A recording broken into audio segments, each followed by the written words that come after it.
What's up guys, Jordan Troxel here. I work for Factory HRC. We're here at the Red Bull Straight Rhythm at the Pomona Fairplex, and this is Ken Roczen's CR250.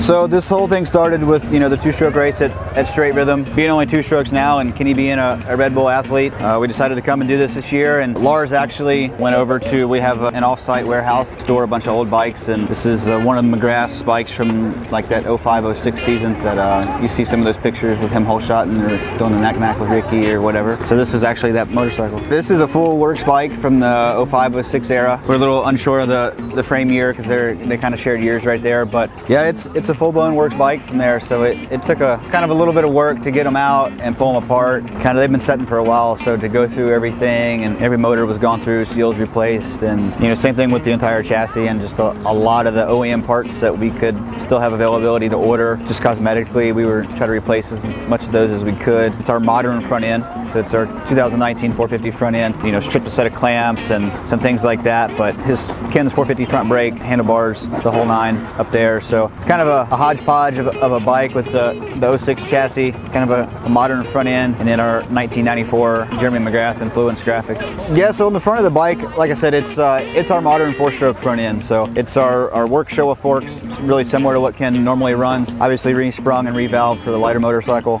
Triple clamps are the same, bar mounts, everything like that. Cable clutch, you can't run the hydro here. But as far as the front end, it's our modern setup. The rest of the bike, it's actually got some cool stuff. Being a works bike from that era, there's a lot of one-off parts on it. The shifter, some of our covers, we still had foot pegs from that era, like new foot pegs I was able to put on. In addition to the Showa stuff, one of the really cool things was they actually came over and took measurements and made a prototype 3D printed shock, brought it over, mocked it up, and then actually made a couple of the actual shock bodies off of that model just specifically for this project. It was pretty cool to see their commitment there.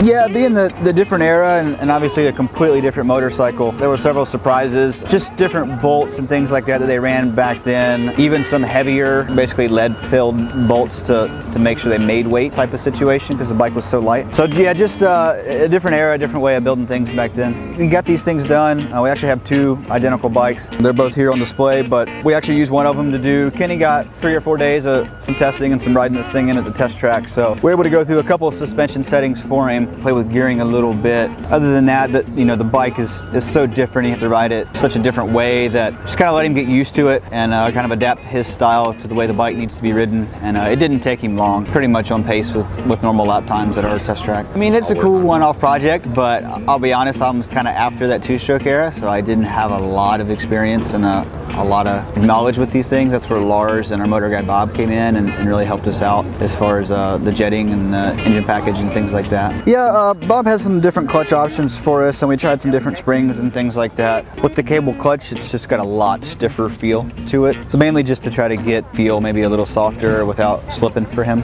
2 buttons on the handlebar. One of them's actually a start switch. We don't really use that, but they did have that technology and stuff back then, which was interesting. But the linkage was the works linkage from that era, so we didn't do any testing or any changing with that. We just got a couple suspension settings to match with it. Being the works bike, all that stuff had already been gone through. Like the frame was quite a bit different. And that was actually one of the fun things is I actually didn't disassemble either one of these motorcycles, and then everything was in a pile, and lucky me got to assemble them, and I didn't know what came out of where or what went back where, so it took me some time to figure that one out, and just plug and play with bolts until you figure it out.